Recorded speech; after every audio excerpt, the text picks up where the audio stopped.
గురుగారు జనవరి 13వ తారీఖు పౌర్ణమి భోగి, ఆ రోజు పుష్యమాసము. చాలా శక్తివంతమైన రోజు, ఎన్నో యోగములతో కూడుకున్నదని విన్నాను. అది కూడా 110 సంవత్సరాల్లో వచ్చేటువంటి ఏకైక రోజు ఇది. ఇలాంటి తిథి రావడం అనేది ఒక్కరోజే అంటున్నారు. అయితే ఇంత విశేషవంతమైన రోజు ఒకటి, దాంతోపాటుగా గత జన్మ పాపాలు కానీ, తెలిసి తెలియక చేసిన పొరపాట్లు కానీ ఇవన్నీ తొలగిపోవాలంటే గనక ఎటువంటి పరిహారాలు చేసుకోవాలి ఈ రోజున తెలియచేస్తారా? తప్పకుండా. ఎందుకంటే నేను ఈ యొక్క భోగి పుష్యమాసము పౌర్ణమి రోజు వచ్చిందని చెప్పింది తెలవగానే నేను 1940వ సంవత్సరం నుంచి 2050 సంవత్సరం వరకు ఉన్నటువంటి పంచాంగాలన్నిటినీ కూడా తిరగేసి అసలు పుష్యమాసము పౌర్ణమి తిథి ఏ ఏ సందర్భంలో వచ్చింది, దాని విశిష్టత ఏంటని తెలియచేసుకుంటే, ఎందుకంటే ఈసారి భోగి పౌర్ణమి కలిసి వచ్చింది. ఆ రోజు సోమవారం అయింది. విశేషం ఏంటంటే ఆరుద్ర నక్షత్రం ఉంది, ఈశ్వరుని నక్షత్రం.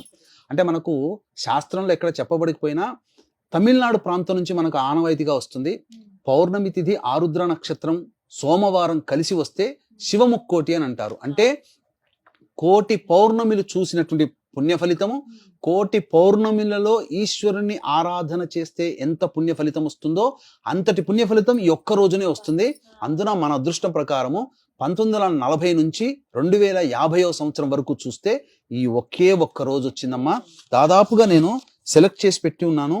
పౌర్ణమి తిథి మండే వచ్చిన సందర్భాలు 18 ఉన్నాయి పుష్యమాసంలో. కానీ ఆరుద్ర నక్షత్రంతో వచ్చినవి 2. అది ఎప్పుడు 91లో వచ్చింది, కానీ రాత్రిపూట పౌర్ణమి లేదు. తర్వాత 98లో వచ్చింది, అది కూడా ఉదయం 7:42 వరకే ఉంది ఆరుద్ర నక్షత్రం. రాత్రి 10:40 వరకు ఉంది, అంటే పూర్తి రాత్రి పౌర్ణమి లేదు. తర్వాత ఈ యొక్క సంబంధించినటువంటి 2042లో ఉంది, కానీ పౌర్ణమి ఆరుద్ర మధ్యాహ్నానికి వెళ్ళిపోతున్నాయి.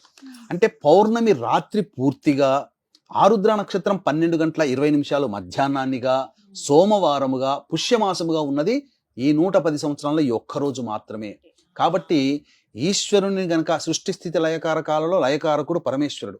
కాబట్టి మనకి ఏది జరగాలన్నా, ఈ కార్యక్రమం మనం చేయాలన్నా, ప్రేక్షకులు చూడాలన్నా శివాజ్ఞ. కాబట్టి శివానుగ్రహం ఉన్నవాళ్ళు మాత్రమే ఈ వీడియో చూస్తారు.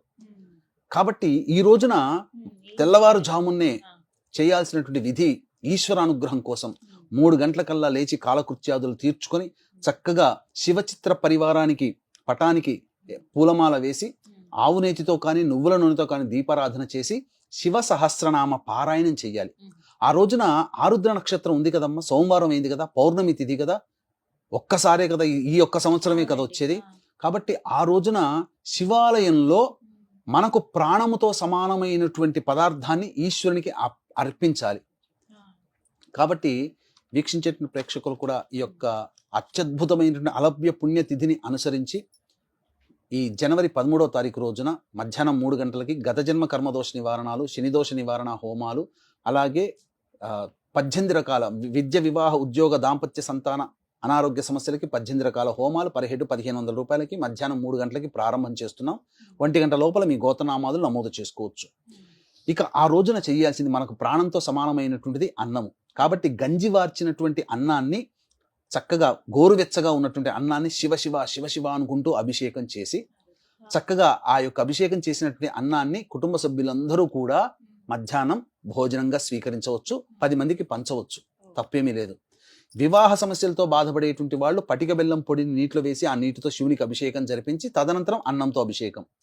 లేదు ఉద్యోగ సమస్యలతో బాధపడేటువంటి వాళ్ళు చెరుకు రసంతో అభిషేకం చేసి మళ్ళీ అన్నాభిషేకం చేసి జిల్లేడు పుష్పాలతో అర్చన. అలాగే సకల దారిద్ర్యంతో బాధపడేటువంటి వాళ్ళు పంచామృతాలతో అభిషేకం చేసి, అన్నాభిషేకం చేసి, మారేడు దళాలతో అర్చన. ఇలా చేసుకుంటూ వెళితే ఖచ్చితంగా వాళ్ళకున్నటువంటి సమస్యలు తీరిపోతాయి. 1,000,000 సార్లు శివుణ్ణి ఉపాసన చేసిన, 1,000,000 సార్లు శివుడికి అభిషేకం చేస్తే ఎంత పుణ్య ఫలితం వస్తుందో ఈ శివముక్కోటి ఈ ఒక్క రోజున చేయడం వల్ల అంతటి పుణ్యం వస్తుందమ్మా. నేను మొట్టమొదలుగా ఈ విషయం అందరికీ తెలియచేస్తున్నాను. ఎందుకంటే ఇంత రీసెర్చ్ చేశానమ్మా. దాదాపు 2-3 గంటలు కూర్చొని రీసెర్చ్ చేస్తే తప్ప ఇంతటి అన్నీ కలిసినాయి. పుష్యమాసము, పౌర్ణమి తిథి, ఆరుద్ర నక్షత్రం, సోమవారం, పైగా పౌర్ణమి రాత్రంతా ఉండడం, మధ్యాహ్నం అపరాహ్న సమయం వరకు ఆరుద్ర నక్షత్రం ఉండడం, ఇవన్నీ 110 సంవత్సరాల్లో ఏ రోజు లేదు. ఈ 2025వ సంవత్సరం 13వ తారీఖు భోగి కూడా అయింది. కాబట్టి ఆ యొక్క కాశీ విశ్వేశ్వరునికి భోగ హారతి, భోగ అనేటువంటిది చేస్తారు. అటువంటి భోగి పండుగ రోజున మనం చేస్తే చాలా పుణ్య ఫలితం అమ్మ. అంతటి పుణ్యాన్ని మనం మాటల్లో వర్ణించలేము. మనకు దేవతానుగ్రహం కలిగేది ఇట్లాంటి పుణ్యతిథుల్లోనే. కాబట్టి ఈ విషయాన్ని వీక్షించేటువంటి ప్రేక్షకులు అందరూ కూడా మీ యొక్క బంధువులకి, స్నేహితులకి షేర్ చేయండి. ఈ యొక్క కార్యక్రమాన్ని చక్కగా అందరికీ తెలియచేయండి. వాళ్ళు పొందిన పుణ్యంలో మీకు వస్తుంది. చక్కగా మంత్రానుగ్రహం, దేవతానుగ్రహం కావాలి అనుకుంటే మధ్యాహ్నం 3 గంటలకి ఆ రోజున జరిగే సర్వదోష నివారణ హోమాల్లో మీ గోత్రనామాదులు నమోదు చేసుకోవచ్చు. చక్కగా వివరించారండి. నమస్కారం. సర్వశ్రీ